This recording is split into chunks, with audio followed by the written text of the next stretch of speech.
China has remained largely quiet, but Donald Trump's seismic shift in political momentum is now prompting rumblings there. The Republican frontrunner once tweeted that global warming is a Chinese conspiracy. And more recently, he accused Beijing of stealing American jobs. That theme was again front and center during his victory speech late on Tuesday.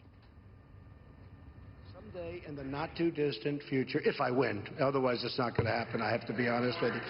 But Apple and all of these great companies will be making their product in the United States, not in China, Vietnam, and all of... You lose $500 billion a year with China. We lose $58 billion a year in terms of imbalance. It's a total imbalance. We don't make good deals anymore. We don't win anymore. Now, the response from inside China is nothing short of scathing. An editorial in China's Global Times openly brands Trump as a, quote, racist and big-mouthed, and describes violence at his rallies as, quote, shocking. Now, the piece, it was published on Monday, says Trump's White House bid has opened a Pandora's box. Quote, his remarks are abusively racist and extremist, which has left an impression on the U.S. public that he is intentionally overthrowing political correctness, unquote.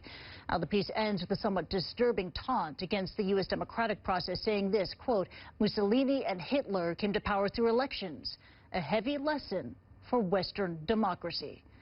Trump has also drawn the ire of some of China's most prominent dissidents. In a recent CNN debate, he was asked about a highly controversial remark made years ago about the Tiananmen Square massacre. And to many, his answer only inflamed the situation. And about China's massacre of pro-democracy protesters at Tiananmen Square, you said, quote, when the students poured into Tiananmen Square, the Chinese government almost blew it. Then they were vicious, they were horrible, but they put it down with strength. That shows you the power of strength. How do you respond to... That doesn't mean I was endorsing that. I was not endorsing it. I said that is a strong, powerful government that put it down with strength, and then they kept down the riot. It was a horrible thing. It doesn't mean at all I was endorsing it. Trump's description of the protest as a, quote, riot is infuriating those who witnessed the Chinese government's bloody crackdown. Wang Dan, who'd led the 1989 student movement and was once China's most wanted man, accuses Trump of using the same language as the Communist Party. In an article for Time magazine, he writes this, quote, I am disappointed by and angry at Mr. Trump's words. If a bloody repression can be praised as a strong, powerful action, what does this mean about American values, especially when this blatant mischaracterization comes from a presidential candidate? Now, Uwar Kai-shi, who has spent 27 years in exile, says he speaks for all those who suffered by warning that Trump is threatening American freedoms. He writes in his blog this, quote, Trump, a privileged comeback king from a litany of failed fast-buck business scams, is an enemy of the values that America deeply defines itself by, the same values that have long provided hope to the victims of oppressive power worldwide.